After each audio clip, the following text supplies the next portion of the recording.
Hello, ഇന്ന് നമ്മൾ വന്നിരിക്കുന്നത് ഹൈദരാബാദ് നഗരത്തിൻ്റെ മധ്യത്തിലുള്ള ഇന്ത്യയിലെ തെലങ്കാനയിലെ ഹൈദരാബാദ് നഗരത്തിലുള്ള ഒരു നദിയുടെ തെക്കേക്കരയിലുള്ള സ്ഥിതി ചെയ്യുന്ന ഒരു ആർട്ട് മ്യൂസിയത്തിലേതാണ്.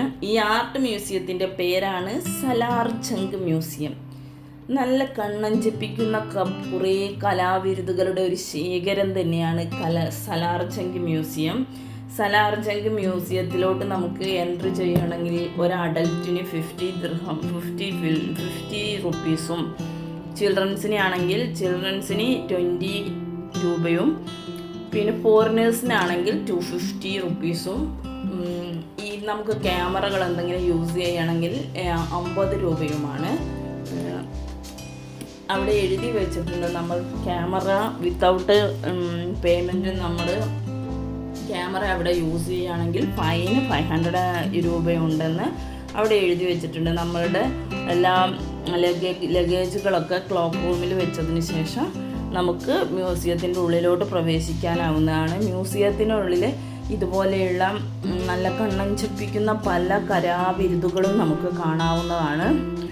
ഒരു നമ്മുടെ കണ്ണിന് നല്ലൊരു നയന സുഖം ലഭിക്കുന്ന പല വസ്തുക്കളും നമുക്കവിടെ കാണാവുന്നതാണ്. ഇത് നമ്മുടെ ഇന്ത്യയിലെ തെലങ്കാനയിലെ ഹൈദരാബാദ് നഗരത്തിൽ മ്യൂസി നദിയുടെ തെക്കേക്കരയിലുള്ള ദാരുൽ ഷിഫയിലാണ് ഈ ആർട്ട് മ്യൂസിയം സ്ഥിതി ചെയ്യുന്നത്. ഈ മ്യൂസിയത്തിൻ്റെ പേരാണ് സലാർ ജംഗ് മ്യൂസിയം. ഇന്ത്യയിലെ തന്നെ ശ്രദ്ധേയമായ ഒരു മ്യൂസിയങ്ങളിൽ ഒന്നാണിത്. യഥാർത്ഥത്തിൽ ഇത് സലാർ ജംഗ് കുടുംബത്തിൻ്റെ ഒരു സ്വകാര്യ കലാശേഖരമാണ്. സലാർ ജംഗ് മൂന്നാമൻ്റെ മരണശേഷം ഇത് രാഷ്ട്രത്തിന് നൽകപ്പെട്ടതാണ്. 1951 ഡിസംബർ 14 ഇത് ഉദ്ഘാടനം ചെയ്തത് നമ്മുടെ രാഷ്ട്രപതി ജവഹർലാൽ നെഹ്റു ആണ്.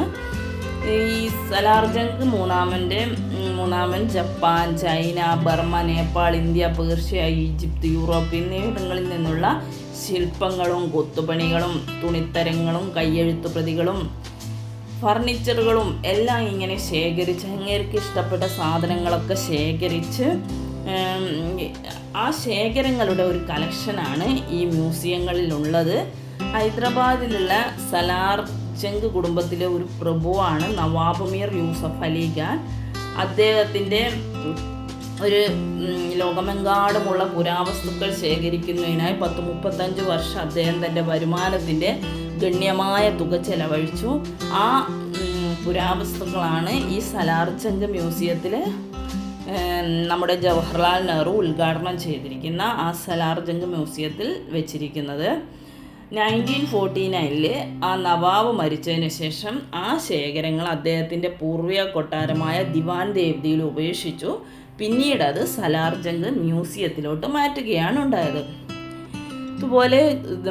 ഇതുപോലെയുള്ള കുറേ കളക്ഷൻസ്, പുരാവസ്തുക്കളുടെ കളക്ഷൻസ് ഒരുപാട് ഈ സലാർ ജംഗ് മ്യൂസിയത്തിലുണ്ട്.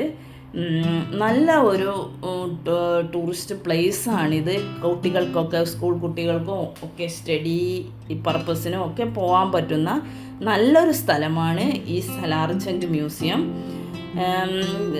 ഈ രാജാവിൻ്റെ മരണശേഷം മ്യൂസിയം പുതിയ കെട്ടിടത്തിലോട്ട് മാറ്റാൻ സംസ്ഥാന സർക്കാർ തീരുമാനിക്കുകയും ആ കെട്ടിടത്തിന് വേണ്ടി ഒരു പുതിയ ആർക്കിടെക്റ്റിനെ നിയമിക്കുകയും അങ്ങനെ നമ്മുടെ ഇന്ന് കാണുന്ന സലാർ ജംഗ് മ്യൂസിയം ഉണ്ടാവുകയും ചെയ്തു. കയ്യെഴുത്ത് പ്രതികൾക്കുള്ള ദേശീയ മിഷനുമായി മ്യൂസിയം ഒരു ധാരണാപത്രം ഒപ്പിടുകയും കയ്യെഴുത്ത് പ്രതി സംരക്ഷണ കേന്ദ്രമായിട്ട് പ്രഖ്യാപിക്കുകയും ചെയ്തു. 2006 മ്യൂസിയത്തിൽ ചെറിയ തീപിടുത്തം ഉണ്ടായെങ്കിലും പുരാവസ്തുക്കൾക്കൊന്നും ഒരു കേടുപാടുകളും നൽകില്ല. പിന്നെ ഈ സലാർ ജംഗ് മ്യൂസിയം എന്ന് പറയുന്നത് ഒരു 2 നിലകളിലായിട്ട് 38 ഗ്യാലറികളും അർദ്ധവൃത്താകൃതിയിലുള്ള ഒരു മ്യൂസിയമാണ്. ഒരു ഭാഗം മാത്രമാണ് ഗാലറിയും വളരെ വലുതാണ്. കൂടാതെ 4-ാം നൂറ്റാണ്ടിൽ ഉൾപ്പെടെയുള്ള നിരവധി പുരാവസ്തുക്കൾ പ്രദർശിപ്പിച്ചിട്ടുണ്ട്. അവിടെ നമുക്ക് കാണാം ഖുറാനിൻ്റെ ഇസ്ലാമിക പുരാവസ്തുക്കളും കയ്യെഴുത്ത് കൃതികളും പുതിയ ഇസ്ലാമിക് ഗാലറിയും എല്ലാം ഇവിടെയുണ്ട്. പിന്നെ സലാർജംഗ് മ്യൂസിയത്തിൻ്റെ ആ മുൻവശത്ത് നിന്ന് കാണുമ്പോൾ അതൊരു നയനമായ ഒരു നല്ല കാഴ്ചയാണ്. മ്യൂസി നദിയുടെ തീരത്തുള്ള ഈ സലാർജംഗ് മ്യൂസിയം നല്ലൊരു ടൂറിസ്റ്റ് ഡെസ്റ്റിനേഷനാണ്. നമ്മൾ ഹൈദരാബാദ് വിസിറ്റ് ചെയ്യുന്നുണ്ടെങ്കിൽ എല്ലാവരും ഒരു വിസിറ്റിംഗ് പ്ലേസ് ആയിട്ട് ഈ സലാർജംഗ് മ്യൂസിയം എടുക്കണം. ഇതുപോലുള്ള ഒട്ടനവധി കളക്ഷൻസ് ഈ സലാർജംഗ് മ്യൂസിയത്തിലുണ്ട്. നമ്മൾ ഫാമിലിയോടെ കൂടെ പോവുകയാണെങ്കിൽ ഒരു 10 to 5 ആണ് അവിടുത്തെ എൻട്രി സമയം. ചെറിയ കുട്ടികൾക്ക് 5 yearsന് താഴെയുള്ള കുട്ടികൾക്ക് എൻട്രി ഫീ ഒന്നുമില്ല. വലിയ കുട്ടികൾക്കാണെങ്കിൽ 20 rupeesഉം അഡൽറ്റിന് 50 rupeesഉമാണ്. നല്ലൊരു ഡെസ്റ്റിനേഷൻ